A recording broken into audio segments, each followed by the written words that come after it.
মাছ, মাংস, mutton, chicken সব কিছু ফেলে আপনাদেরকে খেতে হবে। মাছ মাংসের স্বাদকেও হার মানাবে আলু সোয়াবিনের এই দুর্দান্ত স্বাদের রেসিপিটি। দেখতে যতটা লোভনীয় লাগছে, খেতেও দুর্দান্ত হয়েছিল। কিভাবে বানালাম সেটা জানার জন্য রেসিপিটি প্রথম থেকে শেষ অবধি দেখার জন্য আপনাদের কাছে অনুরোধ রইল।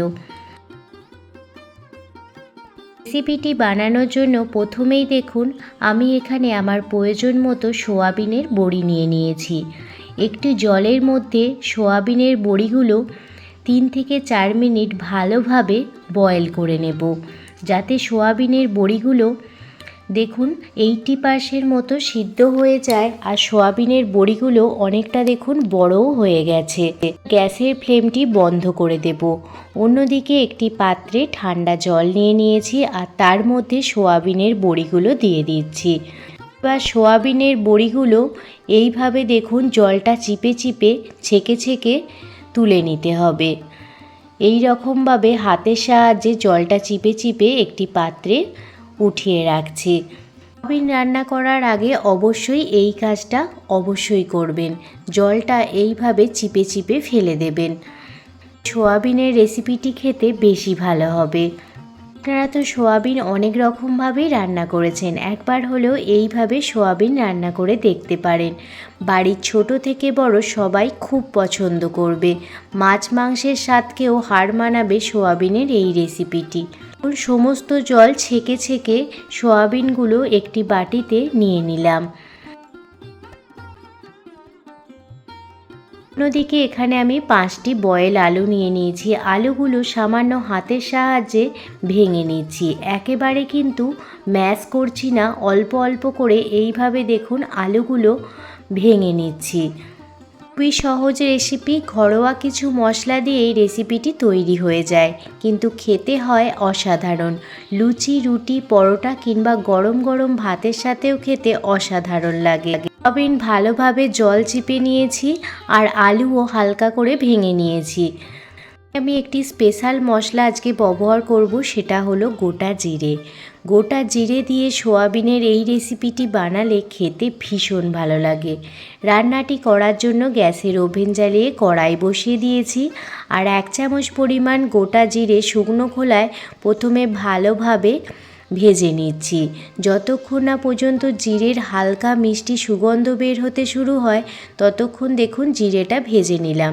জিরেটা ভেজে একটি পাত্রে উঠিয়ে রাখলাম। এবার ওই কড়াইতেই পরিমাণ মতো সর্ষের তেল দিয়ে দিলাম। তেল যখন খুব ভালোভাবে গরম হয়ে যাবে তখন সোয়াবিনের বড়িগুলো প্রথমে দিয়ে দিচ্ছি। সোয়াবিনের বড়িগুলো এক এক করে দেখুন সর্ষের তেলের মধ্যে দিয়ে দিলাম।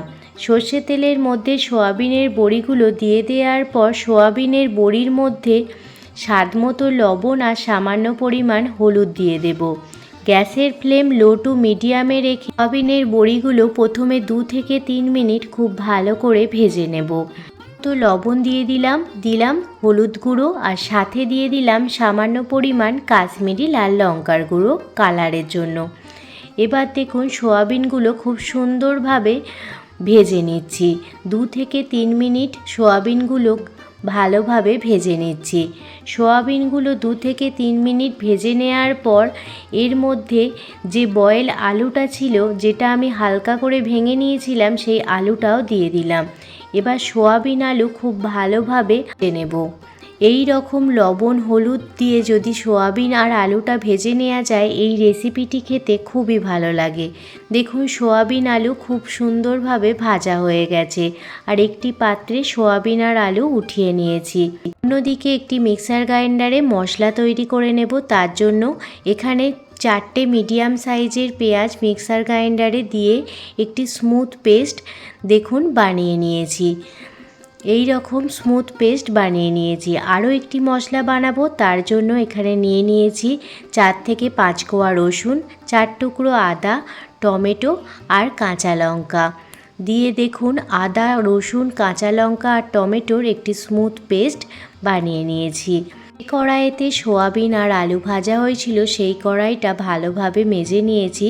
এবার ওই কড়াইয়ের মধ্যেই পরিমাণ মতো সর্ষের তেল দিয়ে তেল গরম হয়ে গেলে এর মধ্যে গোটা জিরে, দুটো তেজপাতা, দারুচিনি আর শুকনো লঙ্কা ফোড়নে দিয়ে দিলাম।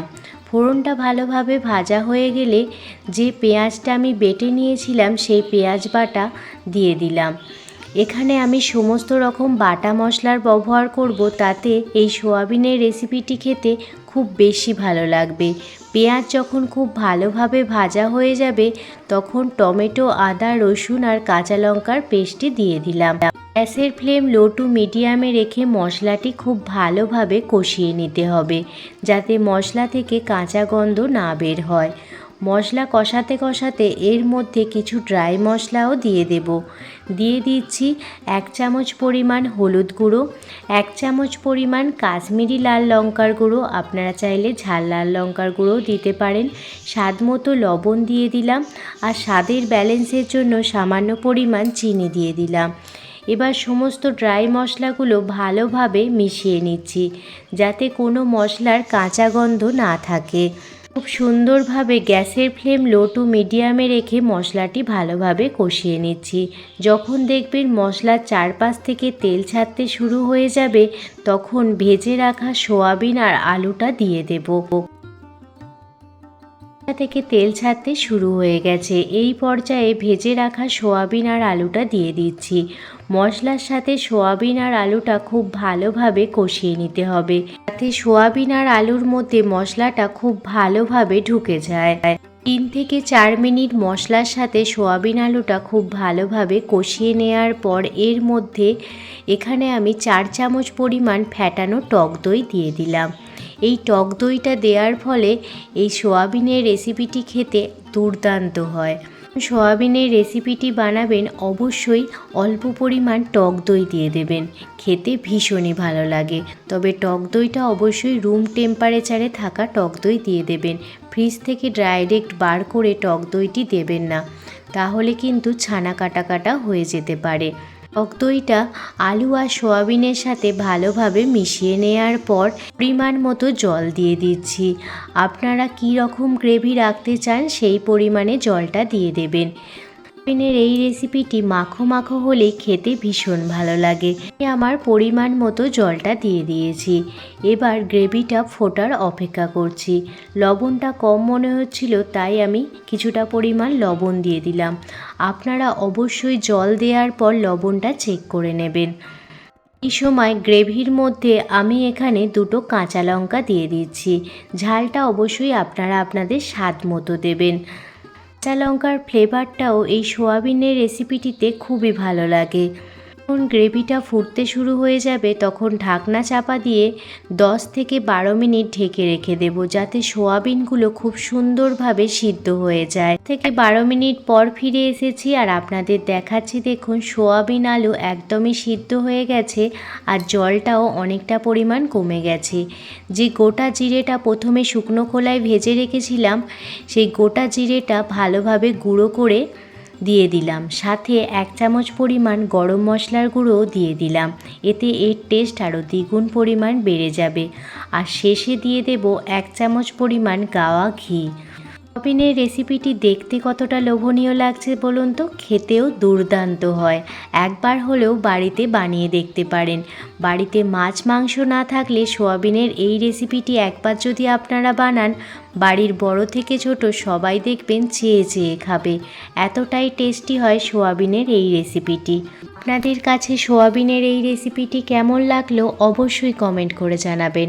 যদি ভালো লেগে থাকে প্লিজ একটি লাইক, কমেন্ট, শেয়ার এবং সাবস্ক্রাইব করে আমার পাশে থাকবেন। সবাই ভালো থাকবেন, সুস্থ থাকবেন, সাবধানে থাকবেন।